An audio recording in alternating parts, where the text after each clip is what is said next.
Assalamualaikum warahmatullahi wabarakatuh. Welcome back to channel Lentera Manpinrang, lensa terpercaya madrasah.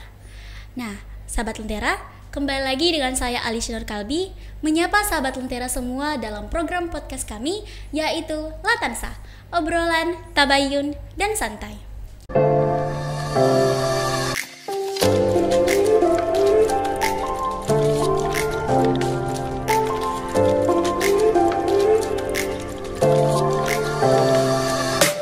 Nah, sahabat Lentera, saat ini kami sedang kedatangan tamu yang sangat-sangat spesial. Beliau adalah salah satu bagian terpenting dari madrasah kami. Siapa lagi kalau bukan Bapak Dr. Andes Ansyar MA. Assalamualaikum Bapak. Waalaikumsalam warahmatullahi wabarakatuh. Bagaimana Pak kabarnya hari ini? Alhamdulillah sangat berbahagia, sangat berbangga karena mendapat undangan dari Lentera. Wah, alhamdulillah. Nah, Pak, sebelum kita memulai perbincangan yang lebih lanjut, mungkin Bapak bisa membicarakan tentang latar belakang Bapak dulu, karena sahabat-sahabat Lentera ingin tahu bagaimana Bapak sebelum ini. Saya anaknya Bapak dan anaknya Ibu. Nama saya Ansar, panggilan sehari-hari waktu SD itu Ansar. Begitu ingin penulisan ijazah SD, karena saya sekolah di SD Negeri Impres 163 Cempa, Kecamatan Cempa, Kabupaten Pinrang. Selesai dari situ kemudian lanjut di SMP Negeri Cempa. Belajar di sana selama 3 tahun. Kalau di SD itu 6 tahun setengah. 6 tahun setengah. Karena di SD itu pas kelas 6 ada penambahan setengah tahun. Jadi lebih kelas lama. 6 itu satu tahun setengah. Kemudian lanjut di SMP Negeri Cempa. 1983 tamat di SMP Negeri Cempa. Kemudian ikut seleksi di Manpinrang ini. Manpinrang tahun 1983. Alhamdulillah lulus. Pertama itu sekolah di Jalan Bodondi. Ya, karena ini adalah dari peralihan dari PG 6 tahun ke Manpinrang. Tamat sekolah 1 tahun di sana di kelas 1. Di sini kemudian ada gedung baru, 1 unit terdiri dari 3 kelas, kemudian 1 kantor.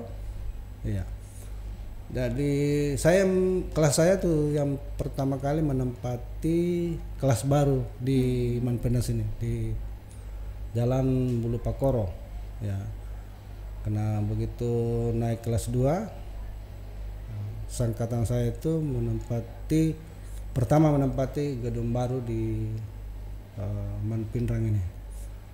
Nah, kemudian Mas pilih jurusan IPA. Ya, jurusan IPA saya pelajari, asik juga belajar IPA karena memang cita-cita itu ingin jadi guru dari awal memang awal menjadi guru, karena ya cuma pada saat di SD itu saya beri nama dari nama sehari-hari Ansa, kemudian diberi nama oleh kepala sekolah namanya Yukas Saryansa. Bapak Yukas Saryansa itu namanya Ansar. Ya, namanya Ansar itu penyiar, ya, penyiar. Nah, kalau ada juga yang sering panggil Ansor, ya, Ansor itu ya. Nah, namanya penyiar. Nah, itulah apa arti sebuah nama. Nah, makanya cita-cita saya itu jadi seorang guru. Ya, saya belajar di sini di Pinrang itu pelajaran agama kan 25%. Kemudian pelajaran umum itu 75%. Ya. Nah, jadi selesai di MAN itu 1986. Nah, masuk di perguruan tinggi itu saya lulus pertama lulus di IKIP Manado. Ya. Oh, di Manado. Ya, IKIP Manado. Pilih manajemen pendidikan. Ya, manajemen pendidikan. Tapi karena orang tua sudah tua, namanya sudah orang tua sudah tua, ingin anaknya jangan terlalu jauh, makanya sangat berharap untuk selanjut di Makassar saja, sehingga saya mendaftar di IAIN Tadris IPA, ya Tadris IPA. Nah, Tadris IPA tahun 86, kemudian kuliah, ya, Tadris IPA itu menggeluti mata pelajaran yang ada kaitannya dengan IPA. Nah, dalam perjalanannya ya, sambil di semester 5 saya ikut organisasi di luar, yaitu PMI, Pergerakan Mahasiswa Islam Indonesia. Ya, gitu. Karena sambil kuliah ikut organisasi, tapi ya dengan prinsip bahwa harus kita seimbangan,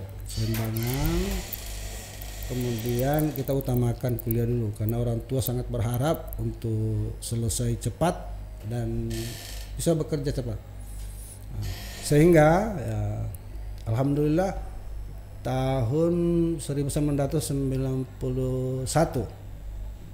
selesai di IAIN Alauddin Makassar, jurusan Tadris IPA dengan gelar Dr. Ansar. Iya. Kemudian tapi sebelum selesai saya mengabdi di MAN-PK. MAN-PK itu yang ada di Dayak atau di MAN 3. Ada dua madrasah di sana, ada MAN 3 dan ada MAN-PK. Di situ mengabdi 1 tahun sebelum selesai S1 sambil menulis skripsi. Kemudian tahun 1991 selesai, alhamdulillah mendaftar pegawai negeri atau mendaftar jadi guru, lulus 1992 ya. Dan alhamdulillah ditempatkan di MAN Pinrang. Ya, saya masih di sini 1992 ditempatkan. Jadi sebelum Bapak diangkat menjadi kepala madrasah, kalau boleh tahu Bapak menjadi guru apa di MAN Pinrang? Oh, saya jadi guru fisika. Ya, guru fisika. Dan pernah juga ditugaskan menjadi guru PSPB. Ya. Jadi mengajar fisika. Nah, sebelum Bapak diangkat menjadi kepala madrasah, berapa tahun Bapak menjadi guru sebelum? Oh ya, saya masuk di 1992, kemudian mengajar fisika. Ya. Selanjutnya di tahun 1997 ya, itu saya dipercayakan untuk menjadi pembina OSIS. Pembina OSIS, kemudian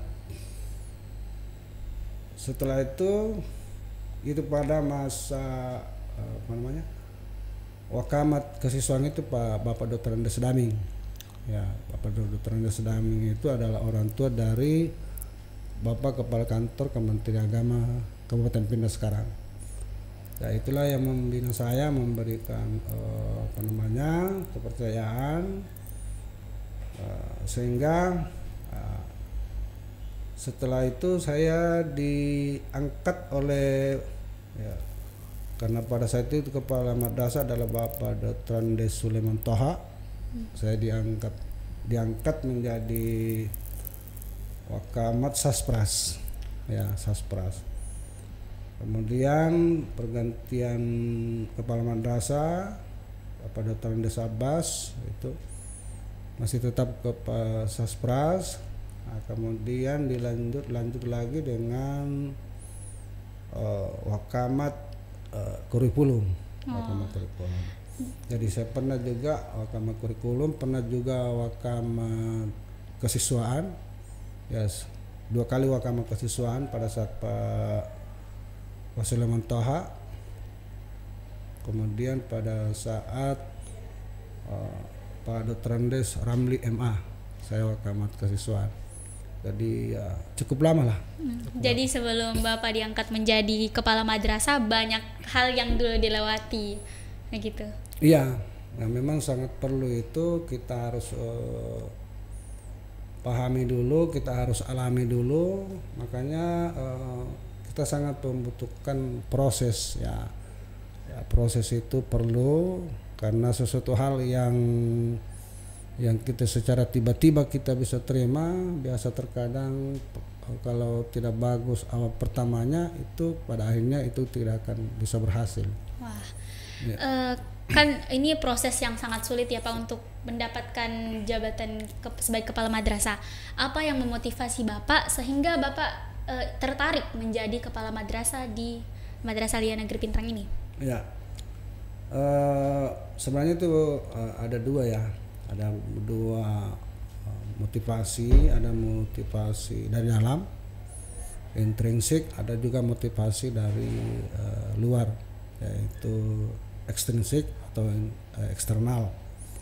Ya, tentu kita sebagai manusia adalah khalifah sebagai pemimpin.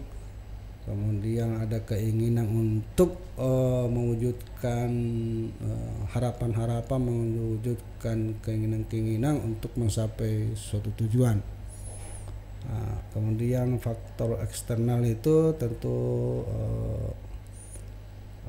termasuk dengan kebutuhan hidup, kemudian dari teman-teman juga menginginkan seperti itu. Jadi itulah motivasi. Tentunya harus kita wujudkan ya visi dan misi madrasah. Wah. Jadi Pak, bagaimana apakah hal yang ingin Bapak tuju sebelum Bapak menjadi kepala madrasah itu sudah tercapai sekarang atau ada hambatan yang menghambat hal tersebut? Ya, sebenarnya kalau keinginan kita ya, kemudian sesuai dengan visi madrasah itu kan sebelum saya jadi kepala madrasah itu kan visinya pengembang pendidikan Islami unggul dalam prestasi ya, pengembang pendidikan Islami unggul dalam prestasi. Nah, di awal tahun saya jadi kepala madrasah itu kita betul-betul kerja keras, kemudian dengan menggunakan jurus-jurus, menggunakan strategi-strategi itu ya, alhamdulillah prestasi Mampindang ini agak meningkat. Nah, karena faktor pengembangan kondisi ya di kondisi kemarin itu COVID itu, maka ada tuntutan bahwa proses pembelajaran itu harus menggunakan digital, harus Zoom ya jarak jauh. Makanya visi Mampindang ini kita ubah lagi sesuai dengan perkembangan tuntutan, yaitu terwujudnya ya generasi Islami unggul, moderat, adaptif terhadap teknologi informasi. Wah, sangat luar biasa. Ya. Tapi Pak, bagaimana caranya menyeimbangkan pendidikan Islami dan pendidikan umum di madrasah? Ya, kalau kita lihat dengan sekolah yang selain madrasah itu kan pelajaran agama itu kan 5%. Ya. Nah, kalau di sini 25%. Nah, di samping itu sebenarnya kalau untuk menyeimbangkan itu, di standar pendidikan kita ada 8 standar pendidikan. Ada 8 standar pendidikan nasional. Nah, itu kita mempunyai kewenangan. Jadi kepala madrasah itu dibantu oleh wakil kepala madrasah, kemudian tenaga pendidik, guru-guru, wali kelas apa namanya, kemudian ada tenaga kependidikan atau staf itu, kemudian siswa. Nah, untuk menjalankan 8 standar pendidikan ini, ya itu tadi semua komponen yang ada. Ada standar isi, ada standar proses, ya, ada standar sarana prasarana dan bla bla seperti itu, sampai 8 standar pendidikan. Wow. Iya. Jadi Pak, apa sebenarnya yang menjadi kesulitan Bapak dalam meningkatkan pendidikan di madrasah ini? Apa yang menjadi kesulitan yang sangat berat begitu? Setiap sesuatu sebenarnya ada kemudahan dan ada kesulitan. Ya.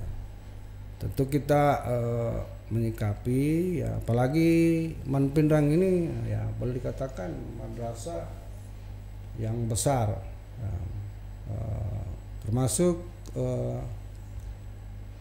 madrasah yang kelima dari madrasah yang ada di Sulawesi Selatan. Ya, urutan kelima, dilihat dari jumlah siswanya, dilihat dari prestasinya, itu berada pada madrasah yang kelima. Ya, tentu ada kendala, menyikapi kendala-kendala ini, ya itu perlu ada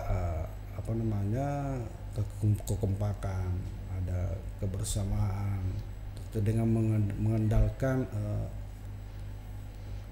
keadilan seperti itu. Kemudian ya tentu bagi teman-teman yang berprestasi, yang bekerja keras, kita berikan reward seperti itu. Jadi jadi kan setiap siswa itu pasti mempunyai prestasi, mempunyai bakat dan minat begitu. Bagaimana cara madrasah Pak untuk mengembangkan prestasi yang ada di dalam diri siswa agar lebih baik lagi begitu? Ya, sebenarnya ya bakat ini memang sudah dimiliki oleh manusia. Tinggal kita kembang. Itulah tugas sebagai seorang kepala sekolah. Ya, sebagai seorang kepala sekolah itu kan ada tugas manajerial, ada tugas supervisi, ada tugas kewirausahaan. Nah, itulah tugas kita untuk bagaimana ini kita bisa kembangkan, bagaimana kita ini menjalankan supaya siswa itu bakatnya itu bisa kita kembangkan. Terutama dalam standar proses tadi kan saya katakan ada 8 standar proses ya. Dalam standar proses itu ada proses pembelajaran, ya pembelajaran kurikuler, intrakurikuler, ya pembelajaran intrakurikuler, pembelajaran kokurikuler, dan pembelajaran ekstrakurikuler. Nah, pembelajaran intrakurikuler itu dalam pembelajaran yang ada di kelas. Kemudian pembelajaran ekstrakurikuler itu pembelajaran non akademik. Nah, itu di Manpinrang ini ya, ada 13 eskul. Ada 13 eskul. Itulah kita dari awal, mulai dari PPDB. Kita sudah di formulir itu kita sudah cantumkan bakatnya apa, minatnya apa itu. Nah, makanya di setiap kegiatan, misalnya setelah PPDB, penerimaan pengumuman, kemudian ada kegiatan di situ matsama, masa ta'aruf madrasah. Nah, situ kita lihat apa bakatnya, apa potensi yang dimiliki oleh anak-anak itu. Makanya alhamdulillah di Manpinrang ini pengurus OSIM itu, ya kalau tidak salah kurang lebih 70 ya menjadi panitia kemarin. Itulah tugasnya, harus meng-cross check, harus mendapatkan informasi bakat-bakat dari siswa itu yang mau dikembangkan. Nah, dari situlah dipilih ya. Iya, seperti itu. Jadi organisasi ini sangat penting begitu ya, Pak? Iya. Ya, ada istilah itu kejahatan yang terorganisir akan mengalahkan kebaikan yang tidak terorganisir. Nah, dari prinsip itulah makanya kita harus laksanakan itu, ya. Jadi ilmu itu yang kita miliki harus kita amalkan, ya. Harus kita amalkan itu, ya. Pepatah bahasa Arab, al ilmu bila amali as-sajari, ya, bila samaring. Ya, ilmu itu bila tidak dimanfaatkan, bila tidak diamalkan, bagaikan pohon yang tidak berbuah. Ya, makanya organisasi ini ya harus kita.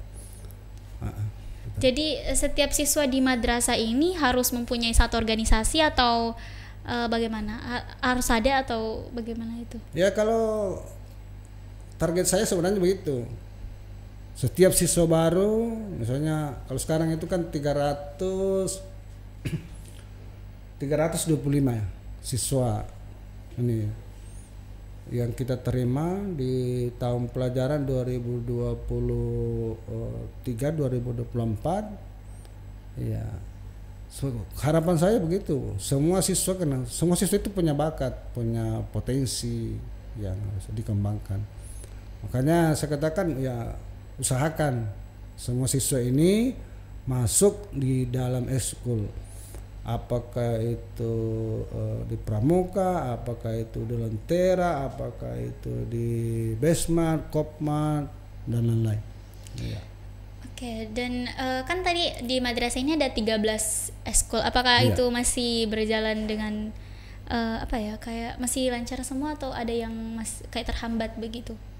Ya, ada yang jalan bagus, kemudian ada juga ya boleh dikatakan ya masih perlu motivasi, perlu dukungan dari teman-teman guru.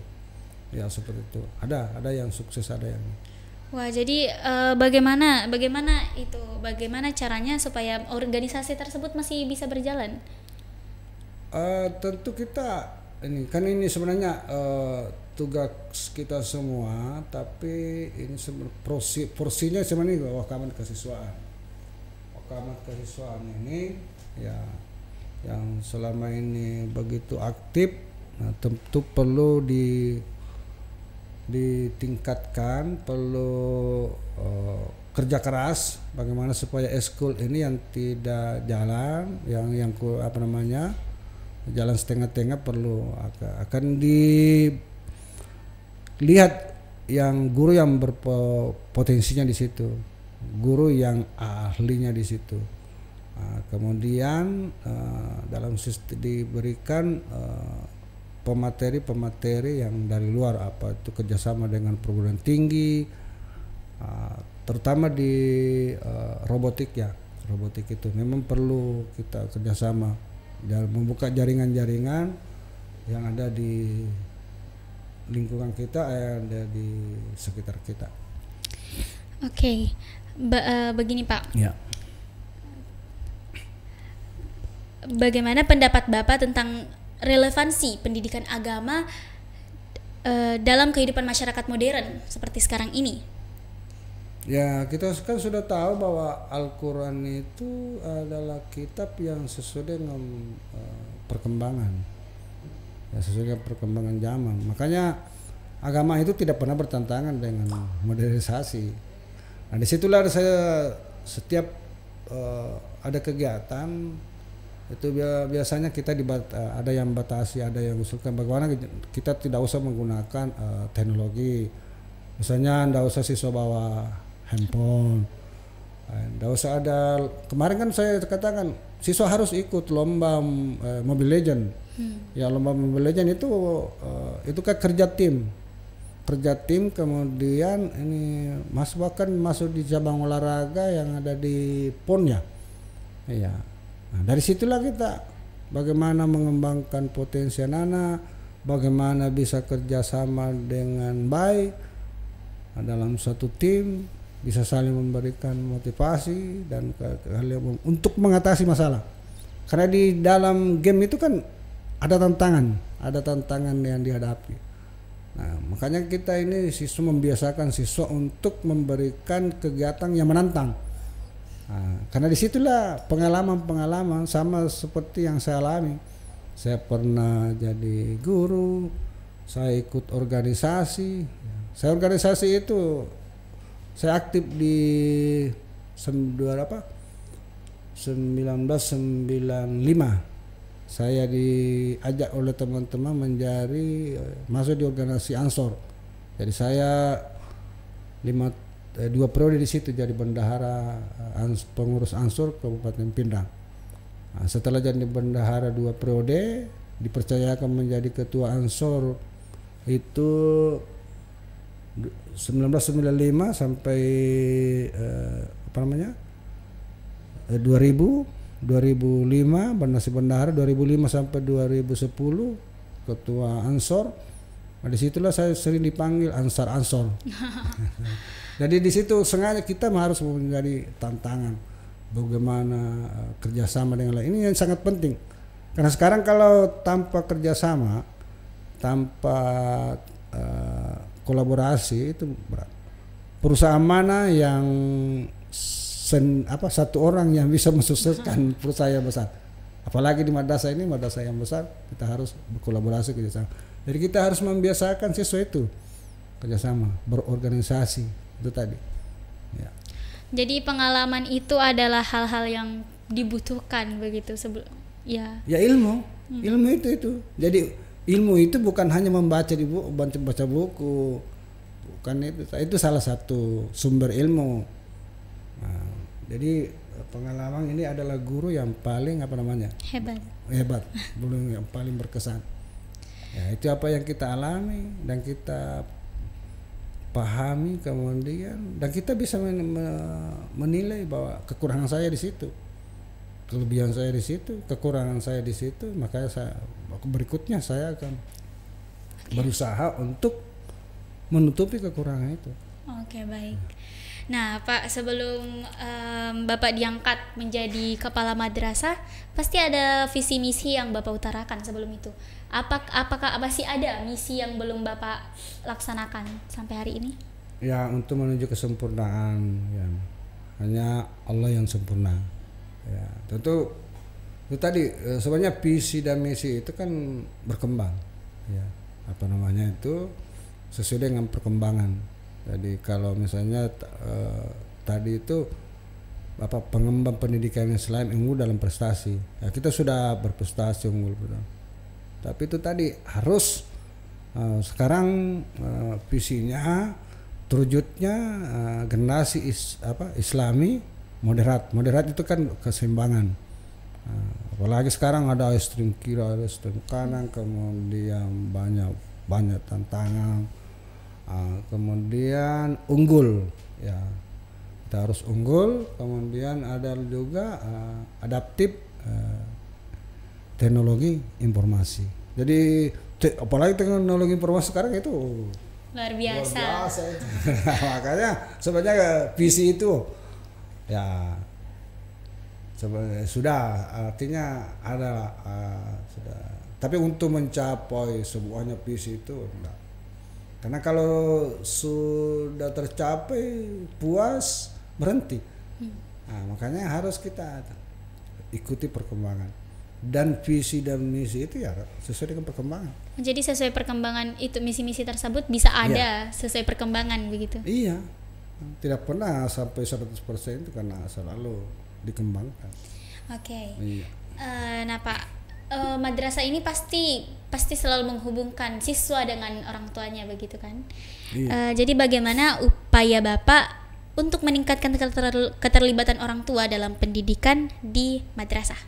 Ya, jadi satuan pendidikan itu komponen yang paling penting adalah pertama sarana prasarana, kemudian tenaga pendidik, tenaga kependidikan, kemudian siswa itu sendiri, kemudian masyarakat ini dalam artian ada orang tua siswa, ada tokoh masyarakat, ada alumni itu. Jadi itu harus kerjasama, ada satu kesatuan yang harus kerjasama dengan baik utuh. Itulah yang memajukan madrasah. Nah, terutama kalau di madrasah ini kan komite, termasuk itu kan wadah atau organisasi untuk orang tua siswa supaya komunikasinya bagus. Itulah yang harus dorong, bagaimana supaya komite itu dalam kepengurusannya bisa melaksanakan programnya dengan baik. Kemudian kita sebagai pihak sekolah harus memberikan pelayanan yang maksimal seperti itu. Baik, apa kalau boleh tahu nih Pak, apa yang menjadi ketertarikan untuk menarik siswa-siswa baru di madrasah ini? Apa yang menjadi titik menarik di madrasah ini? Ya tentu kita ada dua harus target yang harus kita. Ada itu satuan pendidikan itu harus berkualitas dan kuantitas, kuantitas dan kualitas. Ya, dari harus banyak siswa itu tentu berpengaruh terhadap dengan sarana prasarana. Kemudian kuantitas itu. Nah, kalau semakin banyak siswa yang kita jadikan manusia, ya ini kan tugas kita adalah memanusiakan manusia. Siswa itu, menjadikan siswa itu menjadi manusia. Maksudnya ketika dia masuk atau inputnya, tentu outputnya kita mau. Kalau banyak siswa yang kita jadikan manusia, banyak siswa yang kita menjadi berhasil, itu sangat membanggakan dan punya dampak positif terhadap madrasah kita. Saya tidak bisa bayangkan masjid ini dibangun itu kebanyakan yang membantu kita adalah alumni Manpinran. Ya. Kemudian juga fasilitas, apalagi kita ikutkan dalam kepengurusan komite, ya tentu perhatiannya beda dengan masyarakat yang bukan alumni. Ya. Kemudian alhamdulillah banyak alumni yang berhasil sekarang di setiap kegiatan school ini, banyak alumni yang bantu kita kan.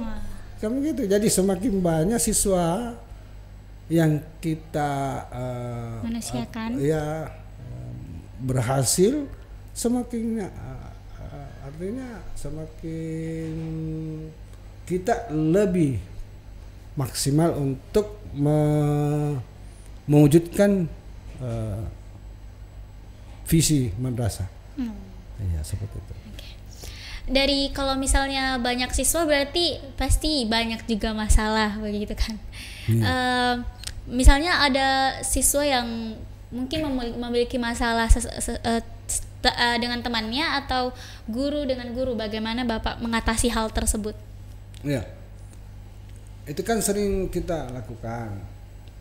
Setiap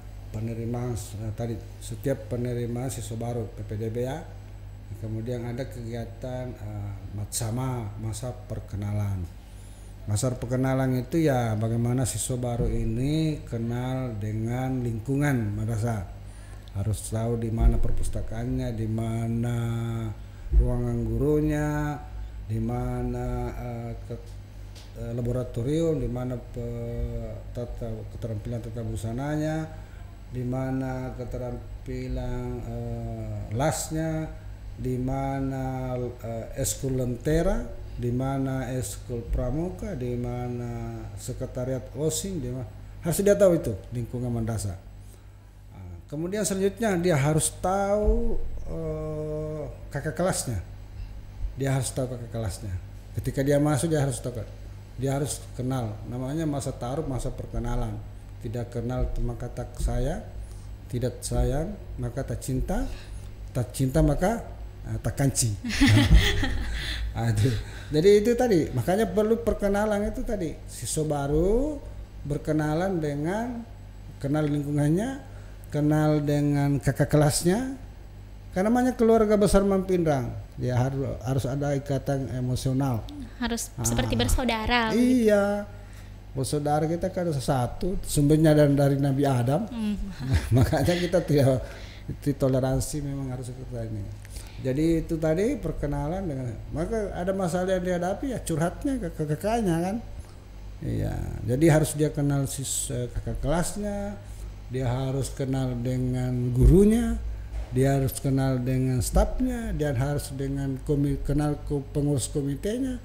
Karena ketika dia ada di masyarakat ya komite juga lihat, oh ini adalah siswa man. Jadi kita harus perkenalkan itu. Tentu kalau masalah itulah tadi dalam kegiatan bersama itu kita latih anak menghadapi tantangan, kita hadapi masalah. Kemudian di organisasi juga itu kan ada pembinanya juga. Itu juga. Jika ada masalah curhat ke pembinanya. Ya, baik masalah pribadi, masalah yang dihadapi di kelas itu. Jadi tugas kita, apalagi terutama seorang guru, seorang kepala sekolah harus menyelesaikan masalah. Ya, masalah di kelas, masalah di ini ya. Bahkan setiap kita melakukan hal pembelajaran kita tanya dulu bagaimana anak-anak, apa sehat semua. Ada yang boleh bertanya, ada masalah dari rumah. Saya lihat ini, misalnya ada siswa yang mengantuk kah? Ada siswa kan misalnya ya lain-lain tingkahnya, kita melakukan pendekatan seperti itu. Kira-kira bagaimana sehat-sehat, ada masalah yang dihadapi.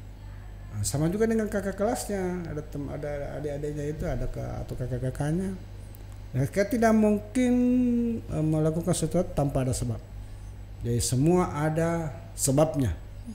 Makanya kita ini manusia harus pintar membaca, bukan membaca buku saja, membaca alam, membaca gejala-gejala kan. Ya, saya tidak bisa bayangkan kalau tidak ada gejala-gejala langsung jadi. Sama. Ya tentu kalau yang mau biasanya kalau ada kan, kalau mau tidur kan ada gejala mengantuk ya.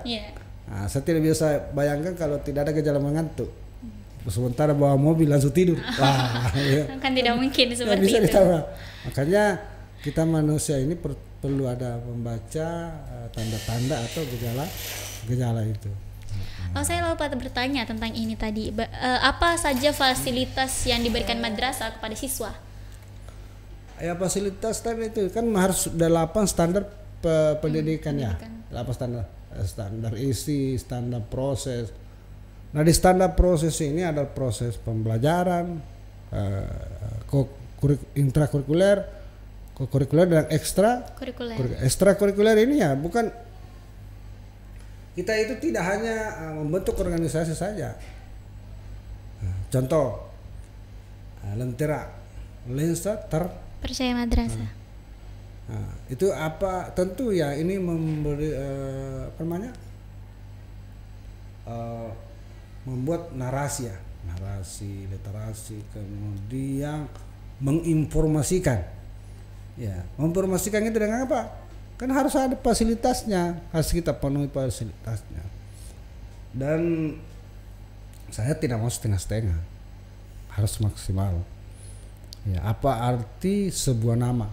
Ya, nama saya Ansor misalnya, contoh nama saya Ansor, lalu saya tidak menjadi guru yang baik.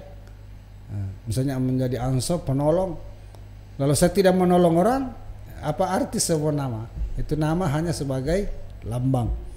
Jadi makanya itu tadi eskul Lentera, eskul Pramuka, ya apa yang dibutuhkan. Ya. Bahkan setiap tahunnya itu kita prioritaskan. Ya. kira-kira berapa apa-apa programnya, lalu apa-apa yang dibutuhkan. Nah itu misalnya programnya itu biasanya mengadakan 8 kali pertemuan, lalu di setiap pertemuan itu berapa anggaran yang dibutuhkan. Nah, meskipun anggaran itu ada memang ada memang porsinya, standarnya. Bahwa hanya anggaran konsumsi, kemudian ada apa itu konsumsi, ATK, apalagi spanduk, kemudian yang apalagi itu dokumentasi. Itu dibatasi seperti itu ya. Jadi kita berikan fasilitas, semua organisasi berlaku sama sesuai dengan kebutuhannya, anggaran juga seperti itu. Wah. Ya. Oke, baik, seperti itu ya Pak. Begini, kan di zaman modern ini banyak hal yang bisa terlupakan, sepertinya kayak pendidikan agama seperti ini. Biasanya anak muda itu jauh dari kata itu dengan sudah tercandu dengan zaman sudah terlena begitu. Jadi bagaimana Bapak bisa melihat pendidikan agama di madrasah di Indonesia ini? Bagaimana masa depannya begitu? Ya sebenarnya kalau saya sih enggak. Seperti memberikan kesempatan kepada siswa untuk menggunakan teknologi, apakah itu komputer yang ada di madrasah. Bahkan setiap eskul saya kasih komputer, ya. Saya kasih komputer. Bahkan ada juga yang dapat komputer, ada juga yang dapat laptop. Ya. Nah, kemudian siswa boleh membawa handphone, HP. Tapi pada saat guru menjalankan tugas memberikan proses pembelajaran, itu HP-nya ditutup dulu. Nanti ketika guru memberikan kesempatan untuk membuka referensi, bisa kan begitu. Nah, siswa ini harus pandai memanfaatkan itu, ya, bikin konten atau bikin konten yang konten-konten yang positif, ya. Kemudian yang konten-konten yang positif yang nuansa Islami, dan ada banyak fasilitas yang ada di komputer, banyak fasilitas yang ada di laptop, banyak fasilitas yang ada di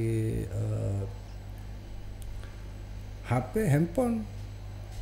Kita berharap itu tadi membuka misalnya musik, ya, musik yang religi membuka diskusi situ, terutama yang podcast ini kan, ya, kita mendapat informasi, kita ditanya bagaimana pengalamannya, dan kita ambil yang baik, yang positif itu. Nah, itulah sebabnya di Manpidang ini dengan 25%, kemudian di awal pembelajaran kan kita lakukan di sini ada zikir dan doa. Ya, zikir dan doa. Kemudian tiba waktu sholat duhur kita arahkan siswa dengan guru untuk sholat berjamaah. Kemudian pada waktu asar kita arahkan semua begitu. Ya, kegiatan seperti itu. Kemudian dalam kegiatan lomba-lomba, ya, harus nuansa Islam. Jadi kita tetap berusaha begitu menggunakan ini dengan sebaik-baiknya, teknologi dengan sebaik-baiknya. Iya, karena ini kan Rasulullah Muhammad SAW kan menggunakan teknologi pada awal menerima sholat 5 waktu. Masa kita mau alergi dengan teknologi? Nah, tinggal kita memanfaatkan, kita tinggal menggunakan hal-hal yang positif. Oke, baik. Terakhir nih Pak, ya. Apa pesan Bapak kepada seluruh siswa yang ada di madrasah atau bahkan sahabat-sahabat Lentera semua? Ya, mari kita anak sekalian, kemudian para tenaga pendidik, tenaga pendidikan, kita kerjasama yang baik, kemudian ada koordinasi yang baik, ada komunikasi yang baik untuk mewujudkan melaksanakan semua misi, kemudian standar pendidikan dan 8 standar pendidikan itu kita maksimalkan untuk mencapai visi, terwujudnya visi, yaitu terwujudnya generasi Islami moderat, unggul dan adaptif teknologi informasi. Iya. Oke, baik. Terima kasih Pak atas waktunya dan terima kasih atas ilmu-ilmu yang diberikan. Nah, sahabat Lentera, mungkin itu saja podcast kita pada kali ini. Saya Alicia Nur Kalbi pamit undur diri. Wassalamualaikum warahmatullahi wabarakatuh. Salam Lentera, lensa terpercaya madrasah.